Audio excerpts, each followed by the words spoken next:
Qual é a visão que o governo tem para o papel do Estado na economia e se o programa de privatizações vai ser acelerado e como o senhor entende que a parceria entre o PPI e o BNDES pode fazer com que esse processo seja ainda mais efetivo?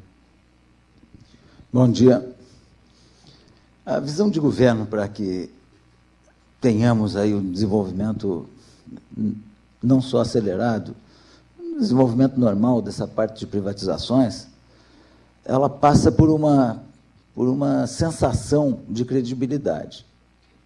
A primeira coisa que tem que se ter é essa sensação de credibilidade em todo o processo. Um processo que não pode cheirar a irregularidade, num país que vem traumatizado aí por corrupção e bandalheira todo dia no jornal, mais de 10 anos que eu vejo isso, com valores fantásticos, né? Então, a gente tem que reverter esse quadro, para que se tenha confiança na capacidade técnica. Falando nisso, é surpreendente a qualidade dos nossos funcionários. Nós temos quadros de funcionários públicos maravilhosos. Então, não é no nível da execução. Eu tenho lá uma secretaria que eu montei toda com algumas pessoas do TCU, né, pessoas da CGU, da Fazenda Nacional e de outros setores. Quase 100% do meu pessoal é todo de funcionários públicos, são pessoas de altíssima capacidade. Então, hoje, é possível acreditar que os projetos têm qualidade técnica. A primeira coisa que o investidor ele vai ver é se aquilo que está sendo oferecido para ele, se aquele projeto foi bem feito, se aquele projeto reflete a realidade. Porque, senão, a gente também vai arrumar um investidor farsante que vai pegar um projeto que ele sabe que está furado e que depois, ali na frente, ele vai querer uma renegociação, um benefício qualquer, vai corromper gente no meio do caminho para ter tolerância e por aí vai. Então, a primeira coisa é a qualidade técnica. Nós temos qualidade técnica, que no BNDES é um centro de qualidade técnica para fazer projeto. Nós temos na Caixa Econômica. Nosso pessoal do PPI é muito bom de coordenação, é só gente de primeiríssima, está aqui o chefe do PPI. Né? Então, essa é a primeira coisa. A segunda coisa é a segurança jurídica. Tem que haver segurança jurídica. Na área criminal, a gente tem uma sensação de impunidade, mas não pode haver nessa parte administrativa, que senão também acaba com tudo. Não pode ficar o sujeito demorando 22 anos, mata uma pessoa e fica lá, você não precisa fazer perícia, não precisa nada, tem a arma, tem o réu e demora 12, 13, 15, 22 anos para recolher o sujeito. Então, isso aí é uma área muito séria, a área da confiança, da segurança jurídica. Isso aí a gente também precisa recuperar um pouco. E a outra coisa é essa parte da honestidade nas coisas. A sensação que eu tenho, assim, com um mês de governo, é que eu entrei num lugar que foi assaltado, as gavetas estão reviradas, está tudo, a porta foi arrombada, né? Então, é uma sensação, para onde a gente olha, quando aqui o Paulo Guedes, que é uma pessoa de uma clareza muito grande, quando ele fala no déficit, por exemplo, eu não acredito muito nele. Porque se a gente fechar um pouquinho só a torneira, eu acho que uma parte boa daquele déficit recupera. Né? Não precisa... É pouca coisa para recuperar muita coisa. É impressionante a sensação que se tem. Eu não sou político, não sou vinculado a partido político, não sou filiado. Né?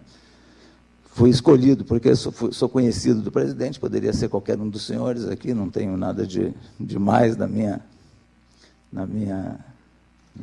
função que eu exerço, mas a sensação que eu tenho é essa. Então, isso aí tem que ser recuperado, com transparência.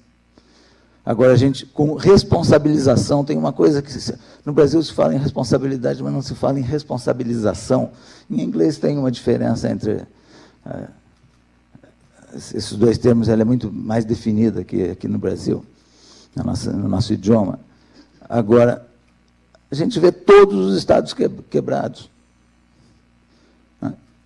E todos eles quebraram, não é de agora, os governadores que chegaram agora estão encontrando uma situação muito difícil, todos eles, eu acho que não tem nenhum, talvez São Paulo, em uma situação mais equilibrada pela pujança de São Paulo. Agora, todos eles foram quebrados por irresponsabilidade, por corrupção, por desmando, por incompetência ao longo do tempo. Os governadores atuais eles estão pagando uma conta que vem aí de 4, 5, também não é do que passou, só do que passou. É muito mais longo esse processo. Então, não se tem a responsabilização. Não acontece nada. Aqui no Rio de Janeiro, esse lugar maravilhoso, só quem passou pelo Rio, quem morou no Rio, não se apaixona pelo Rio, o sujeito, como a gente diz, é um cão sem alma, né? Porque é um lugar fantástico, é uma coisa maravilhosa. Quem não assistiu um desfile de escola de samba não viu um dos grandes shows da vida, né? Então, com tudo isso, quando gera aí 5, 6 bilhões, só com o final de ano em Copacabana e o Carnaval, gera em torno aí de 5, 6 bilhões. Com tudo isso, um belo dia ele acordou e não tinha dinheiro para pagar o salário. E todo mundo ficou espantado, não funcionou um mecanismo de controle, não funcionou o Tribunal de Contas, não funcionou partido político, não funcionou a sociedade civil, a imprensa, não funcionou nada. O Ministério Público não teve um mecanismo de alerta que funcionasse. Pior que a barragem, igual a barragem. Rio de Janeiro dá para comparar com a barragem lá agora, de Brumadinho. Não funcionou nenhum mecanismo. Então, essas coisas, é nesse ponto que nós estamos. A gente tem que ver isso daí com clareza, sem vergonha de reconhecer que a culpa é de todos nós, para tocar para frente uma privatização dessas, como o próprio BNDES, que deixou aqui, esse lugar fantástico, com gente de primeira qualidade aqui, né, que deixou 50 bilhões em alguns locais sem retorno.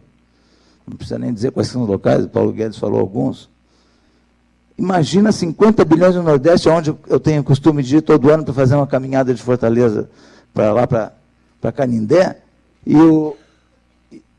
eu vejo gente juntando lenha para vender por R$2 o metro cúbico. Mas nós enfiamos 50 bilhões, 60 bilhões, não sei aonde, mais 60 na Copa do Mundo, 50 na Olimpíada. Então, isso a gente tem que reconhecer. O nosso problema não é de falta de recurso. Nosso problema é um problema administrativo e moral. Ele é mais complicado um pouco, ele não é só administrativo. Então, a gente tem que valorizar o Ministério Público, o Judiciário, o Tribunal de Contas, os mecanismos de controle, Receita Federal, etc. Por quê? Quando eu estava na África, trabalhando na África, fiquei 2 anos e meio lá, quando eu voltei, na USP, me perguntaram, o que o senhor acha da crise no Brasil? Eu falei, que crise? Eles falaram, crise política. Eu tinha chegado da África, eu nem tinha ido em casa ainda em Brasília, eu tinha descido em São Paulo e fui para uma palestra na USP. Aí eles falaram, não, a crise política. Eu falei, crise política ou crise de polícia? Porque o nosso caso é para ser resolvido na delegacia. É um caso de polícia. Então, como é que a gente quer ir para frente? Nós queremos ir para frente, o governo enxerga como? Um governo que não